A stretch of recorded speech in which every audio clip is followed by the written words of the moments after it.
জাকসু নির্বাচনে এখনো শেষ হয়নি হল সংসদের ভোট গণনা।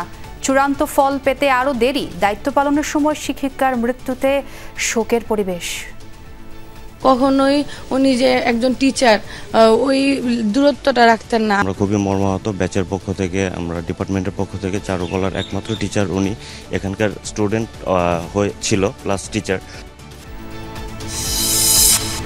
ডাকসু নির্বাচনের ফল ঘোষণার বিলম্ব নিয়ে শিক্ষার্থীদের নানা জল্পনা। রহস্যময় ভূমিকা কমিশনের বললেন পর্যবেক্ষক। মূল ঘটনা প্রকাশের আহ্বান। বিশ্ববিদ্যালয়ের প্রশাসন ট্রান্সপারেন্সির কথা বলছে, অ্যাকাউন্টেবিলিটির কথা বলছে, কিন্তু সে যদি ব্যাখ্যাটা না দেয় তাহলে তো এটা জনগণের সন্দেহ তৈরি করবে। এই ম্যাচুরিটি প্রশাসনকে দেখাতে হবে। প্রশ্নবিদ্ধ ছাত্র সংসদ নির্বাচন আয়োজন না করার আহ্বান বিএনপি নেতা ডাক্তার জাহিদের। বললেন, এতে করে স্বৈরাচারেরই পুনর্বাসন হবে। নির্বাচন থেকে অনেকেই সরে দাঁড়িয়েছে, নিশ্চয়ই সেখানে কোনো না কোনো কারণ আছে। এমন কোনো নির্বাচন আয়োজন না করা যে নির্বাচন নিয়ে মানুষের মধ্যে প্রশ্ন আসবে।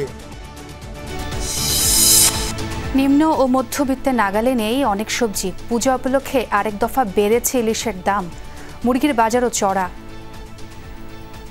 দাম বেশি, এক এক মাসে এক এক রকম দাম। ওই রকম যে এখন মৌসুম আসছে আমার যে কমে গেছে এরকম না। বরিশালে কীর্তনখোলা নদীর মাটি অবৈধভাবে নেওয়া হচ্ছে ইটভাটায়। তলদেশ থেকে নির্বিচারে বালু তুলছে সিন্ডিকেট।